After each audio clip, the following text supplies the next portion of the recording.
আসসালামু আলাইকুম। প্রিয় নবম, দশম এবং এসএসসি শিক্ষার্থীবৃন্দ, আপনাদের জন্য আজকে কিছু অত্যন্ত গুরুত্বপূর্ণ ট্যাগ কোশ্চেন নিয়ে আসলাম। চলুন আমরা এই ট্যাগ কোশ্চেনগুলো আজকে বুঝে বুঝে শিখব। অনেকে আমরা হয়তো ওগুলো মুখস্থ করি, যার কারণে অনেকে ভুল করি, কিন্তু আজকে আমরা এই ব্যতিক্রম ধরনের ট্যাগ কোশ্চেনগুলো সহজে বুঝে বুঝে শিখব। ইনশাল্লাহ আজকের পর থেকে সকলেই এই ট্যাগ কোশ্চেনগুলো বা এই জাতীয় যে কোনো ট্যাগ কোশ্চেন সহজে করতে পারবে। আসেন, 1 নম্বরটা, থ্যাংক ইউ। থ্যাংক ইউর উত্তর হলো ডোন্ট আই। এখন কেন দেখেন, থ্যাংক ইউ যদি আমরা খেয়াল করি, আমরা ইম্পারেটিভ সেন্টেন্স শিখছি কি শুরুতে যদি ভার্ব থেকে পরে অবজেক্ট থাকলে সেটা ইম্পারেটিভ সেন্টেন্স হয়, বাট এটা কিন্তু ইম্পারেটিভ সেন্টেন্স নয়। কারণ ইম্পারেটিভ সেন্টেন্স হলে উইলে হইতো, কিন্তু ডোন্ট আই কেন লিখলাম? আমরা একটু প্র্যাকটিক্যালি যদি করি তাহলে থ্যাংক ইউ বলতে আমরা কি বুঝি? আই থ্যাংক ইউ, আমি তোমাকে ধন্যবাদ জানালাম। তার মানে এই সেন্টেন্সটায় এখানে একটা আই নামক সাবজেক্ট উজ্জ আছে। আই বসালে এটা প্রেজেন্ট ইনডিফিনিট হয়েছে, সে অনুযায়ী আমরা বসাইছি প্রেজেন্ট ইনডিফিনিট সাহায্য করব ডু, নট নাই, নেগেটিভ শব্দ নাই, নট বসালাম এবং সাবজেক্ট আই বসাইলাম। আশা করি বুঝতে পারছে। তারপর ওয়েলকাম। ওয়েলকাম অর্থ স্বাগতম। তার মানে এই সেন্টেন্সের সাবজেক্ট ভার্ব উজ্জ আছে। ওয়েলকাম বলতে আমরা শুধু এটাই জানি, you are welcome, you are welcome. তার মানে ইউ আর পুরোটা শব্দ এখানে উজ্জ আছে। তাহলে আমরা এটা উত্তর লিখলে কি লিখবো? সার্জিক্যাল ভার্ব আর আর লিখলাম, সেন্টেন্সটা যেহেতু পজিটিভ তাহলে নট লিখতে হবে, এরপরে প্রোনাউনটা যেটা আছে আমরা সেটা বসাই দিলাম। এখন আসেন, এই ধরনের সেন্টেন্সগুলো আমরা অনেকে ভুল করে ফেলি, যে what a beautiful bird, what a nice girl. তো এই সেন্টেন্সের সাবজেক্ট নেই, ভার্ব নাই, তাহলে এই সেন্টেন্সগুলো কিভাবে উত্তর করব? সেক্ষেত্রে অবশ্যই আমাদের বুঝতে হবে এই সেন্টেন্সগুলোরও সাবজেক্ট এবং ভার্ব উজ্জ আছে। এই সেন্টেন্সগুলো সাধারণত এক্সক্লেমেটরি সেন্টেন্সে হয়ে থাকে। তাহলে আমরা যদি খেয়াল করি, what a beautiful bird, bird একটা পাখি, পাখি মানে এটা দ্বারা বোঝাচ্ছে কি এখানে সাবজেক্ট আছে ইট ইজ। কি আছে? It is. What a beautiful bird, it is. তার মানে এই সেন্টেন্সের সাবজেক্ট ভার্ব এক্সক্লেমেটরি করার জন্য এটা উজ্জ আছে, এই ইট ইজটা এখানে বসাইতে হবে। তাহলে উত্তর হবে কি? ইজ, নট নাই, নট ইট। আর হোয়াট এ নাইস গার্ল, তার মানে এটা দ্বারা বোঝাচ্ছে কি শি ইজ। এখানে শি ইজ কথাটা উজ্জ আছে। এবং শি ইজ অনুযায়ী আমরা ট্যাগ কোশ্চেন যদি করি, উত্তর হবে কি? Isn't she. তাহলে এরকম এক্সক্লেমেশন সেন্টেন্স যখন সাবজেক্ট ভার্ব উজ্জ থাকে, তাহলে আপনারা এই অংশটা খেয়াল করবেন।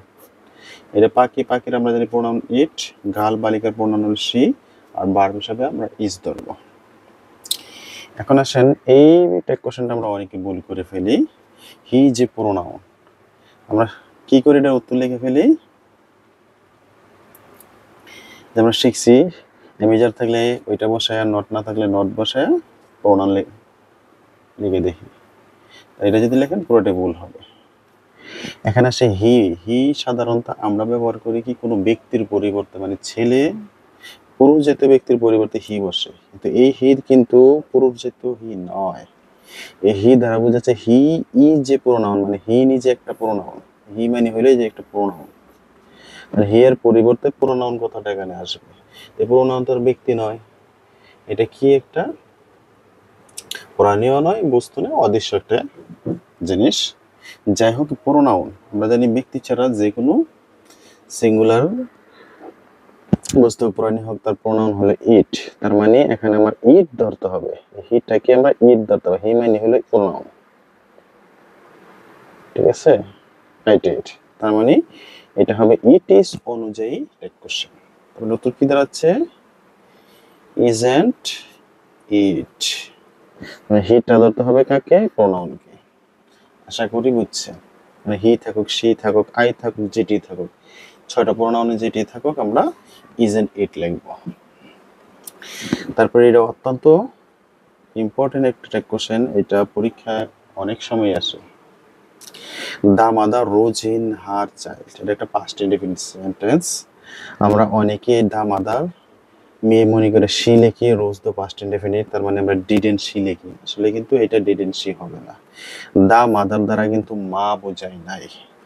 দা mother rose in her child এর অর্থ দাঁড়াচ্ছে দা মাদার দা হচ্ছে মাতৃত্ব বা মায়ের বৈশিষ্ট্য, রোজ মানে জেগে ওঠা, ইন হার চাইল্ড তার সন্তানের মধ্যে জেগে উঠলো মায়ের বৈশিষ্ট্য বা মাতৃত্ব সুলভ গুণটা। তার মানে এটা মা না, মায়ের একটা গুণাবলী। তাহলে আমরা জানি ব্যক্তি ছাড়া যে কোনো সিঙ্গুলার কোনো কিছুর প্রোনাউন হইল ইট। তাহলে এটা যেহেতু পাস্ট ইনডেফিনিট, আমরা ডিড লিখলাম, সেন্টেন্সটা অ্যাফার্মেটিভ হওয়াতে আমরা নট লিখলাম। তাহলে দা মাদারের পরিবর্তে আমরা কি লিখবো? ইট লিখবো। আশা করে বুঝেছি। আসলে আমরা এই কোশ্চেনটা করি, all of us like cricket. এখানে সাবজেক্ট যদি অল অফ আসে আছে আমাদের সকলে লাইক ক্রিকেট, তাহলে এখান থেকে আমরা প্রোনাউন কি নিব? তাহলে আমরা আগে টেন্স হচ্ছে সাহায্যের ব্যাপারে লিখলাম, প্রেজেন্ট ইনডেফিনিট ডু লিখলাম, সেন্টেন্সে নট নাই নট লিখলাম। প্রোনাউন কি অল অফ আসের পরিবর্তে দিয়ে লিখব না, অল অফ আস মানে আমাদের সবাই। আমাদের কথা হওয়া মানে কি, এখানে আমরা আছি, আর আমরা মানে হলো উই। তার মানে এই যে এই অংশটা সাবজেক্ট ফর্মটা করে দিলে হবে। আসের প্রোনাউন সাবজেক্ট ফর্ম হলো উই, এখানে উই বসবে। অল অফ আস মনে করে দে লেখা যাবে না, যে অনেক আছে আমরা এখানে, যেন দে না, এই অংশটা প্রোনাউন করে দেব। এরপরে same everybody is here.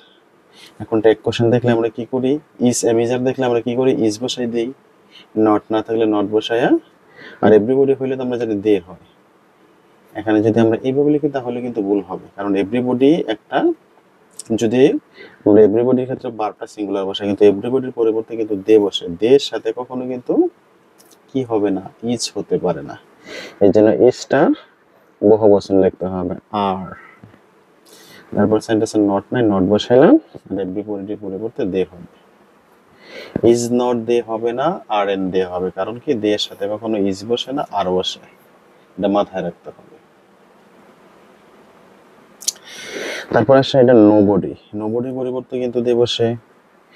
Likes present indefinite. এখন আমরা অনেক সময় কি করি, ভার্বের সাথে এস বা ইএস দেখলে কি করি, ডাজ বসাই দিই, কিন্তু আমরা জানি ডাজ কখন হয়, subject third person singular number হলে। কিন্তু আমরা কিন্তু নোবডির পরিবর্তে বসাবো কি দে, দে সাথে কখনো ডাজ বসে না, তার মানে এখানে ডু হবে। নোবডি নেগেটিভ হবে, নট বসে না, তার অ্যান্সার হলো কি ডু দে। ওকে, সর্বশেষ কোশ্চেনটা দেখেন, দা বয় অফ দ্য প্লেয়ার্স। যদি এরকম বড় একটা সাবজেক্ট থাকে তাহলে আমরা কি লিখবো, প্লেড ওয়েল। বলছে কি বালকদের মধ্যে, খেলোয়াড়দের মধ্যে বালকটি ভালো খেলেছে, পাস্ট ইনডেফিনিট। তাহলে আমরা তাকে লিখবো ডিড, সেন্টেন্সটা যেতে হাবোধক নট। তাহলে আমরা অনেকে কি করি, ভার্বের কাছাকাছি যে অংশটা আছে আমরা মনে করি এটাই মনে হয় এটার সাবজেক্ট, এটা বহুবচন দেখে দেখে আমরা কি করি, অনেকে দে বসাই দিই। আসলে সাবজেক্ট কিন্তু দা প্লেয়ার্স নয়, সাবজেক্ট হলো কি দা বয়। এই সকল প্লেয়ারদের মধ্যে বালকটি ভালো খেলেছিল, তার মানে এই ভার্বটার কাজ কি করতেছে, এই বালকই করতেছে, অর্থাৎ অফের আগের অংশটাকে সাবজেক্ট হিসেবে ধরতে হবে। তে দা বয় ছেলে, তার মানে এখানে কি হবে, দে হবে না, হি হবে, ডিডেন্ট হি।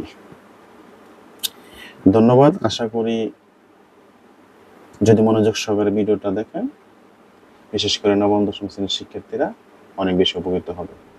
ধন্যবাদ, আসসালামু আলাইকুম ওয়া রাহমাতুল্লাহ।